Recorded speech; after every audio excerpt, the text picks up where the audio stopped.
رمضان کی پہلی رات انشاءاللہ یہ 2 رکعتیں پڑھنی ہے. میں ریپیٹ کر دیتا ہوں، ہر رکعت میں سورہ فاتحہ کے بعد ایک مرتبہ سورہ فتح، اذا جاء نصر اللہ والفتح، پوری سورت.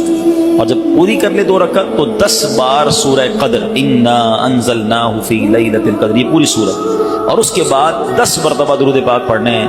سبحان اللہ. ماہ رمضان تو کیا آتا ہے، بیڑا پار ہو جاتا ہے، گناہ گاروں کی بن آتی ہے.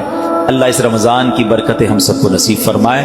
تو درود پاک کی کیا بات ہے، نیت کر لیں انشاءاللہ کثرت کے ساتھ درود پاک پڑھیں گے انشاءاللہ. نام حضرت پہ لاکھ بار درود، بے عدد اور بے شمار درود ہم کو پڑھنا خدا نصیب کرے. دم بدم اور بار بار درود. کون جانے درود کی قیمت، کون جانے درود کی قیمت ہے. عجب در شاہوار درود، جو محب نبی ہے اے کافی، جو محب نبی ہے اے کافی، چاہیے اس کو بار بار درود. صلو علی الحبیب صلی اللہ تعالی علی محمد صلی اللہ علیہ وسلم.